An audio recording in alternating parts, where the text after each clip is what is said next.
الله معكم أحبائي. ما حدث في قاعدة أبو الظهور الجوية شمال سوريا قد يبدو في البداية مجرد ضربة جوية جديدة داخل الأراضي السورية، لكن مع ظهور تفاصيل جديدة خلال الأيام التالية أصبحت القضية أكبر من قاعدة عسكرية أو ضربة منفردة. الإسرائيليون تحدثوا عن تحرك عسكري تركي محتمل داخل القاعدة، فيما السوريون والأتراك نفوا ذلك.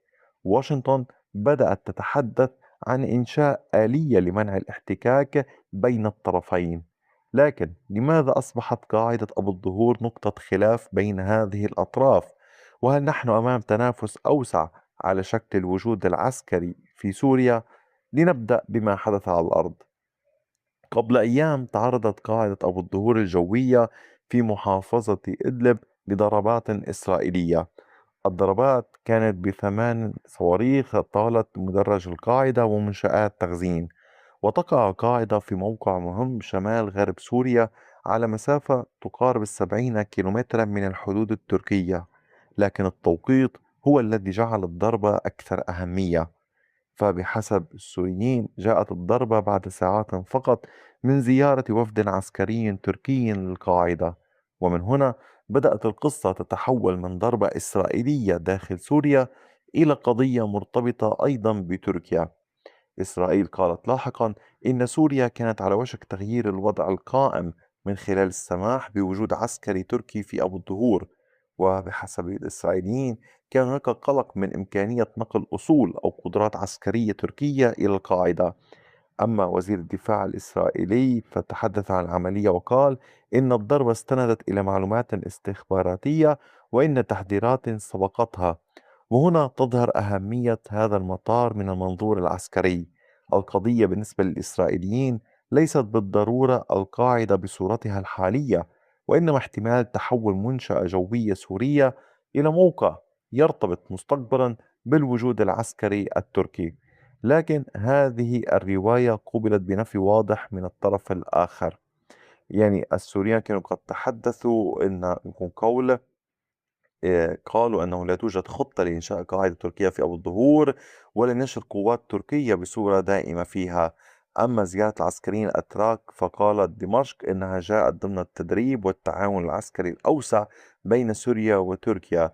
ووزارة الدفاع التركية بدورها نفت بوجود قوات تركية في القاعدة وقت الضربة. وهذا يعني أننا أمام روايتين مختلفتين جذريا. إسرائيل تحدثت عن احتمال تشكل وجود عسكري تركي اعتبرته يمس بالترتيبات الأمنية، بينما الطرف الآخر قال إنه لم يكن هناك انتشار تركي دائم من الأساس.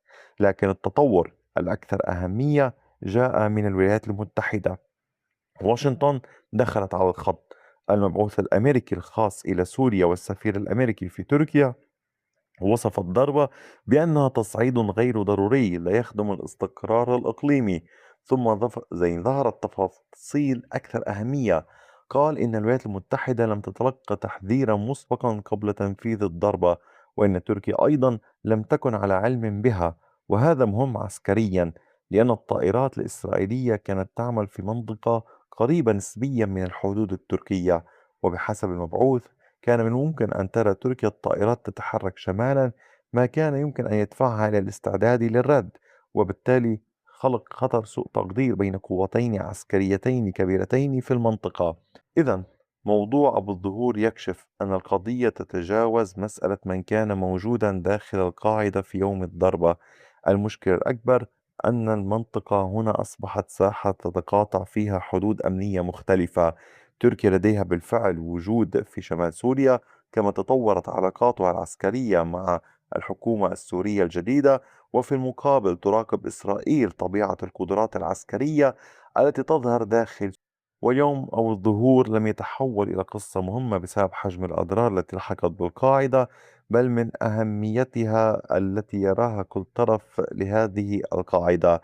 الإسرائيليون يقولون أنهم تحركوا لمنع تغير عسكري اعتبروه يمس بالوضع الأمني، وتركيا تنفي وجود خطة لإنشاء قاعدة تركية أو انتشار دائم في أبو الظهور. وواشنطن تنتقد الضربة وتحذر من مخاطر سوء التقدير، بينما تحاول بناء قناة تمنع الاحتكاك بين الأطراف الثلاثة. ويبقى السؤال: هل تستطيع آلية منع الاحتكاك الأمريكية تنظيم هذه المساحة المتداخلة، أم ستبقى المنطقة ساحة لاختبار حدود الحركة العسكرية بين تركيا وإسرائيل؟ ما رأيكم أحبائي؟ أتمنى أن تكتبوا آراءكم في التعليقات، وشكرا على وقتكم الثمين، والى اللقاء بفيديو آخر.